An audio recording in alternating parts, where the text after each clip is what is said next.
The sudden urge to sell myself to praise, lest that ever-tightening, soul-crushing vortex of anonymity gobbles me up in a trice, is seldom, I imagine, or hope, or wish, depending on what mood you're in and how you're listening to this. I know what you're thinking. When was the last time you ever heard anyone actually say seldom?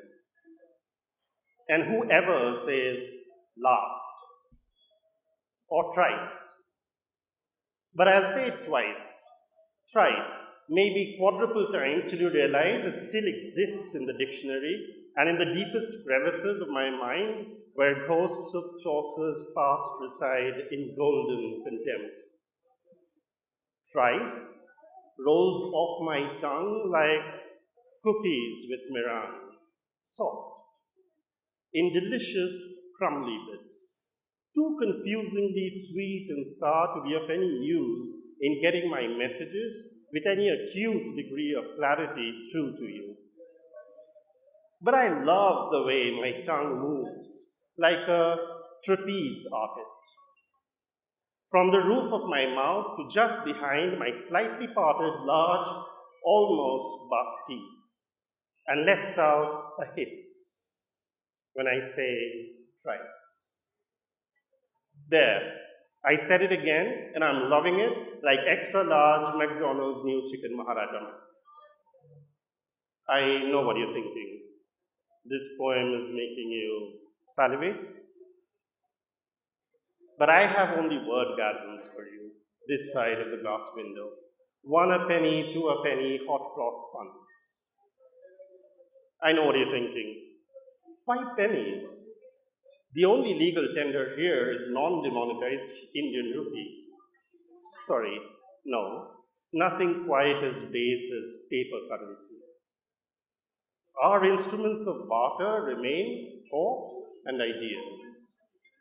And the occasional poetic refrain. I know what you're thinking.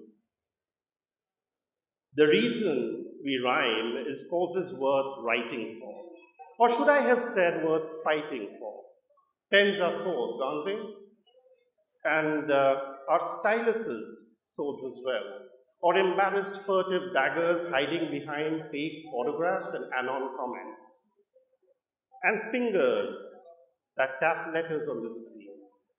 Are they poisoned darts of our digital tribe? I know what you're thinking, where your fingers have been. Minding your nose in that delightfully secret, joyful moment you hope no one has seen? Or perhaps they have been busy brushing off the crumble of your crunchy meringue cookies from your burgeoning beard. Or maybe you're counting on your fingers right now the length of this interminable poem. I know what you're thinking. Chaucer had a beard, a great flowing mane to wrap up his chin. Well, not a mane per se, but you know what I mean. Shakespeare had it too, and Dickens. That's where they hid those voluptuous words till Austen found them all, and that pretty much was that for the fashion of the beard. I know what you're thinking.